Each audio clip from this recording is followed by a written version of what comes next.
안녕하십니까. 영업용 번호판 주선면허 화물차 매매를 하는 용트럭의 백재현입니다. 오늘은 4월 10일이고요. 오늘은 국회의원 20대 뽑는 선거날입니다. 국가와 민족과 지역사회를 위해 가지고 일 잘하시는 분을 선택을 했나 모르겠습니다.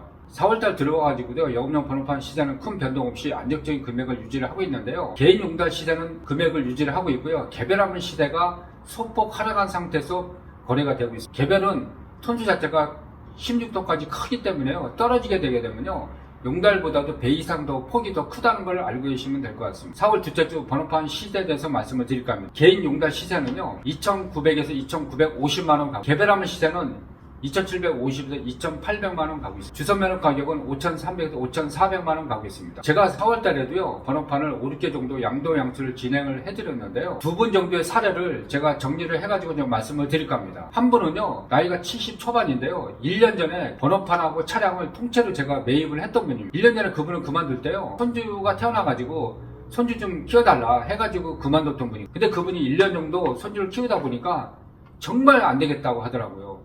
미칠 것 같고 일이 힘들어가지고 안 되겠다.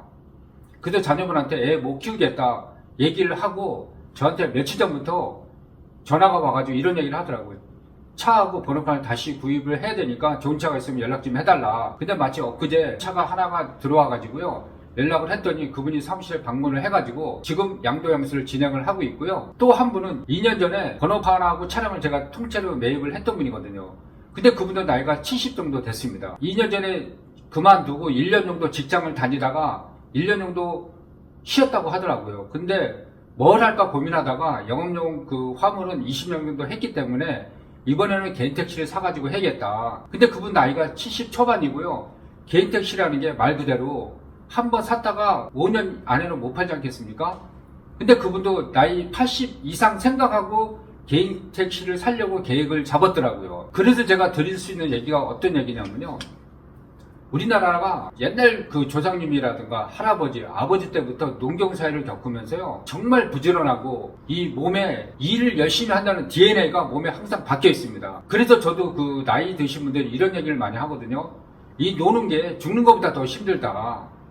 그래서 중간에 용달이든 개인 택시든 그만두고 다시 사시는 분들이 의외로 많습니다. 그래서 제가 할 수 있는 얘기가 어떤 얘기냐면요, 용달이든 개인 택시든 팔아야겠다고 생각이 되신 분들은요, 당장 결정을 하지 마시고요, 한 달이고 두 달이고 일 안 하고 노는 것도 방법 중에 하나입니다. 2달 정도 지켜봤는데 그때 가서 도저히 안 되겠다, 일을 다시 해야겠다 그러면 팔지 않았기 때문에 다시 일을 하는 거고요. 2달 정도 놀았는데 몸에도 맞고 이제 그 놀아도 되겠다 하면은 그때 그 매매해도 늦지 않지 않겠습니까?